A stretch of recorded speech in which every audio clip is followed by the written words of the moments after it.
நம்ம மனசில் டெய்லி புதுசாக கவலை வர்றதுக்கு முக்கியமான காரணம் நம்ம வாழ்க்கையை மற்றவங்க வாழ்க்கையோட கம்பேர் பண்ணி பார்க்குறது தான். நம்ம சுற்றி உள்ளவங்க எல்லாரும் வசதியாக இருக்காங்க, நம்மளுக்கு ஏன் அந்த வசதி இல்லை அப்படின்னு நினச்சி நம்மளில் நிறையா பேர் கவலைப்படுவோம்.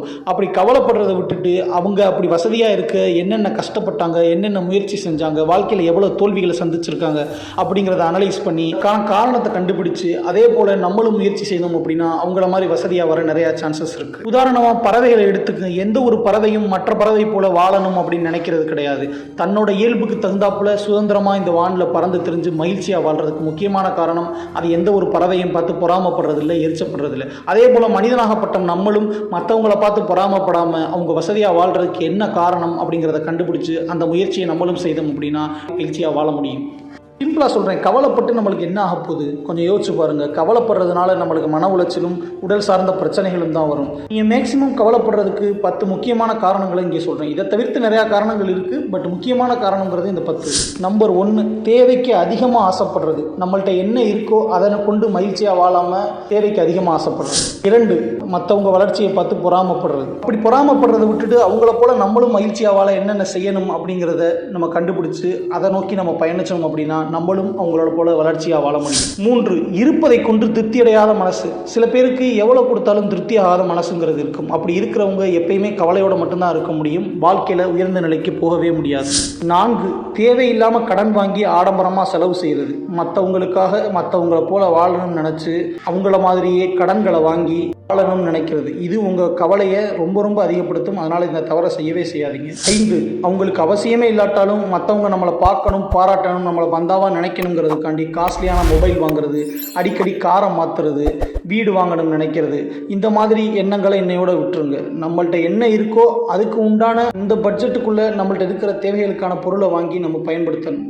6, ஒருவரோட குறைகளை மற்றவங்கள்ட்ட எப்பயுமே சொல்லாதீங்க. அப்படி நீங்கள் சொல்லிக்கிட்டு இருந்தீங்க அப்படின்னா உங்களோட குறை மற்றவங்களுக்கு தெரிஞ்சிடும். உங்கள் குறை மற்றவங்களுக்கு தெரிஞ்சிருச்சு அப்படின்னா உங்களை எமோஷ்னலாக அவங்க ஹேண்டில் பண்ணுறதுங்கிறது மற்றவங்களுக்கு ஈஸியாயிரும். அதனால் எப்பயுமே ஒருத்தவங்களோட குறைகளை மற்றவங்களோட விவாதிக்காதீங்க. 7, எப்பயுமே யாரையும் மட்டம் தட்டி பேசாதீங்க. 8, சம்பாதிக்கிற பணத்தில் ஒரு குறிப்பிட்ட தொகையை நம்ம எதிர்காலத்துக்காண்டி சேமிக்காமல் இருக்கிறதுங்கிறது உங்கள் வாழ்க்கையில் கவலையை கொண்டு வந்து உங்கள்கிட்ட சேர்த்துரும். அதனால் எப்போவுமே சம்பாதிக்கிற பணத்திலிருந்து ஒரு குறிப்பிட்ட தொகையை உங்களோட எதிர்கால தேவைக்காக சேமித்து வைங்க. 9, அடிக்கடி ஹோட்டலுக்கு போய் மால்களுக்கு போய் வீண் செலவு செய்கிறத தவிர்த்துக்கிறங்க. இப்படி செலவு செஞ்சுக்கிட்டே இருந்தீங்க அப்படின்னா ஒரு காலகட்டத்துக்கு அப்புறம் உங்கள்கிட்ட இருக்கிற எல்லா பணமும் தொலைஞ்சு போயிடும். நீங்கள் செலவு செய்யும்போது உங்கள் கூட இருந்த நண்பர்கள், உறவினர்கள் உங்கள்கிட்ட காசே இல்லாத போது உங்கள் கூட மாட்டாங்க கண்டிப்பாக. அதனால் எப்பயுமே வீண் செலவு செய்கிறத குறைச்சிக்கிறங்க. 10, உங்களை பற்றி எப்பயுமே மற்றவங்கள்ட்ட தற்பெருமையாக பேசாதீங்க. உங்களை பற்றி தற்பெருமை பேசுகிறது உங்களை கண்டிப்பாக அழிவோட நிலையை நோக்கி கொண்டு போயிடும். மேலே சொன்ன இந்த 10 விஷயங்களை செய்யாமல் இருந்தாலே உங்களோட கவலைகள்ங்கிறது இல்லாமல் இருக்கும். கவலைகளை நம்மளை நோக்கி ஈர்க்கிறதும் இல்லை கவலைகளை நம்மள்ட்ட இருந்து துரத்தி எறிகிறதும் நம்ம கையில் தான் இருக்குது. மகிழ்ச்சிகரமாக வாழ்கிறதுக்கு என்னென்ன விஷயங்களை ஃபாலோ பண்ணணும் அப்படிங்கிறத ஒரு 10 விஷயத்தை பார்ப்போம். 1, மற்றவங்களோட வளர்ச்சியை பார்த்து எப்பயுமே சந்தோஷப்படுங்க. உங்களால் அது முடியாட்டாலும் பரவாயில்ல, அவங்கள பார்த்து பொறாமப்படாமல் இருங்க. 2, கவலைக்கான முக்கிய காரணம் நம்ம தகுதிக்கு மீறி ஆசைப்படுறது தான். உங்கள் ஆசை நியாயமான ஆசையாக இருக்கணும், அது உங்கள் தகுதி என்னவோ அதுக்குள்ளே இருக்கணும். 3, எக்காரணத்தை கொண்டும் மற்றவங்களோட சொந்த விஷயங்களை தலையிடாமல் இருக்கிறதுங்கிறதே உங்களை மகிழ்ச்சியாக பார்த்துக்கிறோம். 4, நம்மளுக்கு மேலே இருக்கிறவங்கள பார்த்து பொறாமப்படாமல் நம்மளுக்கு கீழே எவ்வளவோ பேர் கஷ்டப்படுறாங்க, அவங்களுக்கு உங்களால் முடிஞ்ச சிறிய சிறிய உதவிகளை செய்யுங்க. அப்படி செய்யும்போது உங்களுக்குள்ள ஒரு மகிழ்ச்சி ஏற்படும். அந்த மகிழ்ச்சிக்கு எல்லையே கிடையாது. 5, எப்பயுமே பொய் பேசுகிறவங்களையும் ஏமாத்துறவங்க கூடயும் எப்பயுமே பழகாதீங்க நெருங்கி. 6, நேர்மையாகவும் எளிமையாகவும் வாழ்கிற மனுஷங்களோட எப்போவுமே நம்மளே வழியக்க போய் நம்மளோட நட்பை வளர்த்துக்கிறணும். காரணம் ஒருவேளை நம்மள்கிட்ட அந்த எண்ணங்கள் அந்த செயல்கள் இல்லாட்டாலும் அவங்கள பார்த்து அவங்களோட பழகும்பொழுது நம்மளுக்கும் அது வர வாய்ப்பு இருக்குது. 7, பிறர்கிட்ட இருக்கிற பொருளை பார்த்து எப்பயுமே ஆசைப்படவே படாதீங்க. உங்கள்கிட்ட என்ன இருக்கோ அதை நினச்சி மகிழ்ச்சியாக இருங்க. 8, உங்கள் வாழ்க்கையில் உங்கள் லைஃப்பில் உங்களுக்கு என்னென்ன கிடச்சிருக்கோ அந்த விஷயத்தை நினச்சி மகிழ்ச்சியாக இருங்க. அதற்காக இறைவனுக்கு நன்றி சொல்லி பழகுங்க.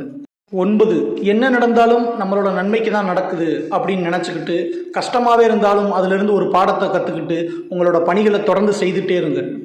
10, எப்பவுமே நேர்மறையாக சிந்தியுங்கள். ஒரு சின்ன விஷயம் உங்களுக்கு ஆப்போசிட்டாக நடந்தால் கூட நம்ம வாழ்க்கை முடிஞ்சிச்சு, அவ்வளோதான், நம்ம எந்திரிக்கவே முடியாது அப்படின்னு எதுவும் யோசிக்காமல் கடந்து போகும் அப்படிங்கிற எண்ணத்தோட எப்பவுமே பாசிட்டிவ் திங்கிங்கோட எதையுமே அணுகுங்க. வாழ்க்கைங்கிறது நம்ம வாழ்கிறதுக்கு தான், நம்ம வீழ்கிறதுக்கு அல்ல. நீங்களாக ஒரு விஷயத்தை உங்கள் மனதளவில் பாதிப்பு அப்படின்னு நினைக்காத வரைக்கும் உங்களை யாராலையும் வீழ்த்தவே முடியாது. ஓகே நண்பா, மேலே சொன்ன விஷயங்கள் உங்களுக்கு யூஸ்ஃபுல்லாக இருந்திருக்கும்னு நினைக்கிறேன். மீண்டும் ஒரு நல்ல வீடியோவில் உங்களை சந்திக்கிறேன். இந்த வீடியோ பிடிச்சிருந்துச்சு அப்படின்னா மறக்காமல் நம்ம சேனலை சப்ஸ்கிரைப் பண்ணி லைக் பண்ணிவிட்டு உங்கள் ஃப்ரெண்ட்ஸ் அண்ட் ரிலேட்டிவ்ஸ்க்கு இந்த வீடியோ ஷேர் பண்ணுங்கள். தேங்க்ஸ் ஃபார் வாட்சிங்.